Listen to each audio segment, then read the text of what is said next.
রোশনাই, এর মধ্যে কেনাকিনির কথা কোথা থেকে আসছে? তুমি তো আমার আমাদের সকলের একান্ত আপনার জন। তুমি তো আমাকে বাবার মতো ভালোবাসো, বলো। এর মধ্যে কেনাকিনির কথা বলো না মা। তুমি আমাদের পরিবার, আর পরিবারের মানুষদের কাছে কখনো কৃতজ্ঞতা স্বীকার করতে নেই। এসব কথা বলিস না রোশনাই, আমরা যেটা স্বাভাবিক সেটাই করেছি, বাড়তি কিছু করিনি রে। তুই মন দিয়ে বাবার কাজটা কর। আমার হাতে যদি একটু টাকা পয়সা থাকতো না, আমি তোকে কোথাও যেতে দিতাম না, আমার কাছে রেখে দিতাম, বুঝলি? রোশনাই যদি থাকতে চায় তাহলে পয়সা লাগবে কেন? আমরা যদি দুটো ডাল ভাত খেতে পারি তাহলে ও পাবে। লালন, বলছি আজকে ওর বাবার কাজের দিন, এসব কথা থাক না ভাই। আমরা এসব আলোচনা আরেকদিন করব। ও তো আজ চলে যাচ্ছে না। না, আজ যাচ্ছি না, তবে কাল বা পরশু হয়তো চলে যাব।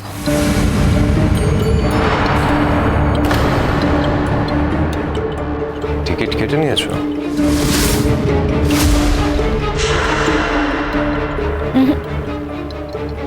এখনো কাটা হয়নি, কাটবো।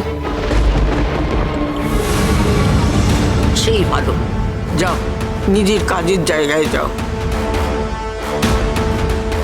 কাজ টাজ করলে মন ভালো থাকবে। হ্যাঁ রোশনাই, আর এরপর যখন আসবে তখন যেন তোমার অনেক নাম হয়, আমরা যেন সবাই বলতে পারি যে বাবা, এই মেয়েটা একদিন আমাদের বাড়িতে থাকতো আর আজ দেখো কত নাম হয়ে গেছে।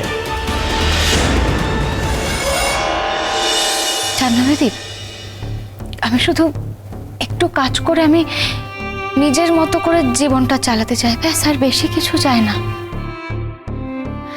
আর এই নাম যশ কিচ্ছুর দরকার নেই। এসব এসব কি হবে বলো তো? এসব দিয়ে কি হবে? নাম যশ খ্যাতি এগুলো আমাদের মতো মানুষের ভাগ্যে নেই, জাহ্নবীদি। আমি তোমাকে বলছি, তুমি অনেক বড় শিল্পী হবে, অনেক বড় শিল্পী। আমি তোকে আশীর্বাদ করছি, ভালো করে আশীর্বাদ করছি। এখন তোমাকে যারা এই ছোট ছোট করছে না, একদিন কেউ তোমার নাগাল পাবে না, আমি বলে দিচ্ছি।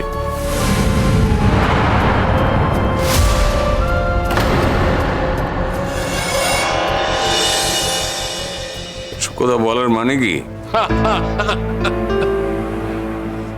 বললো কথা সবার মাঝে, যার কথা তার গায়ে বাজে।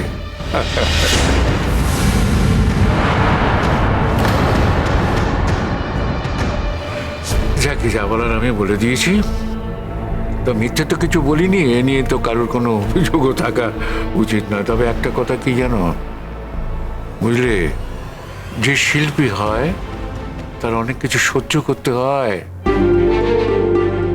আমি আশীর্বাদ করছি, তুমি একদিন মস্ত শিল্পী হবে। রোশনাই সোম থেকে রবি প্রতিদিন রাত 10টায় স্টার জলসায় ও জিও হটস্টারে।